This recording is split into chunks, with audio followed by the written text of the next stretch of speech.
So if you're in the US, happy tax day. Is that a good thing or not? I don't know. I certainly hope that you have either A, submitted your taxes, or B, applied for an extension. One or the other.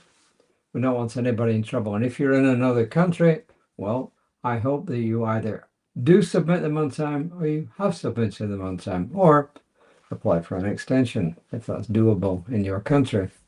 I forgot what the rules were actually in the UK and in the Netherlands where I've lived. So I know I think tax day is earlier actually. I think you're given less time. But anyway, there we are. Okay, so on to today's reading. It's called The Peace and the Puzzle. The Peace and the Puzzle. The first is theoretical. Let me just get my screen back up here again. I still haven't solved the problem with my mouse misbehaving. Anyway, the first quote Jeffon gives us is, well, it's quoted as being from Hafiz, the famous Sufi Persian poet of the Middle Ages, who was really, if you've never read Hafiz, read him. Okay. There's a lot of translations, and so this one looked a little bit odd to me. So I went actually and asked Claude, one of the AI models, and it thinks that it's actually produced by a guy by the name of Daniel Ladinsky, and apparently he took some liberties when he translated the stuff. Anyway, here's the quote. I am a hole in the flute that Christ's breath moves through. Listen to this music. I'm the concept from the mouth of every creature singing with the myriad chorus. Chorus is, of course, it should be.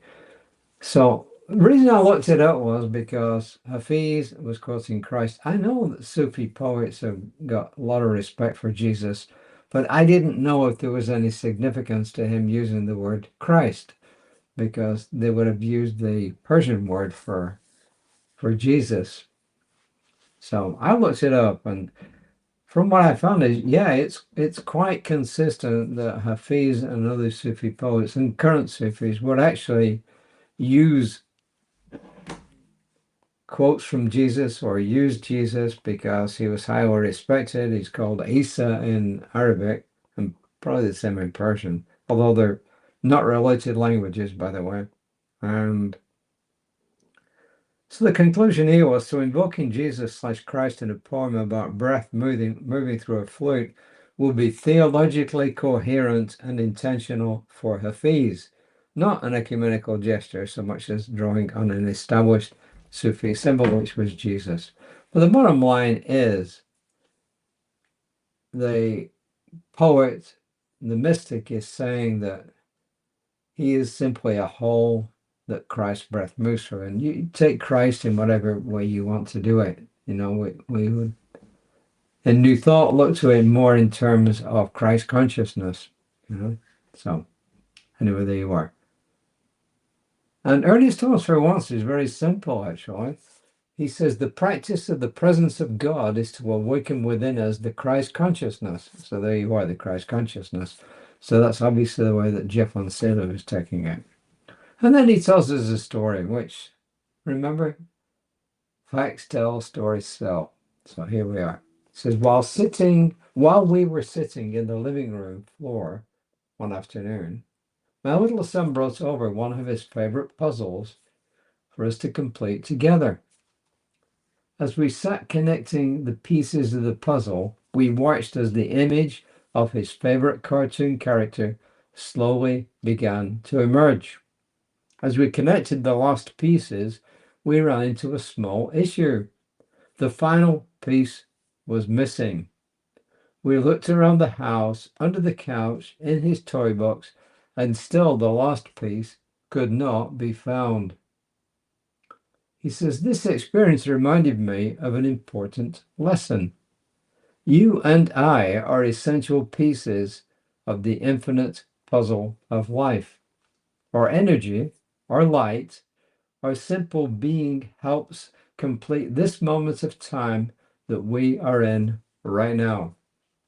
The infinite placed you here for a reason, for a purpose, and you are right where you need to be. He says, my personal lesson from this puzzle experience with my son is this: it's not to hide my piece of the puzzle, because without me, there is an essential piece missing. And he says, so too is this truth true for you. So we're important. We're a piece of the puzzle. We're needed. Without us, something doesn't get done.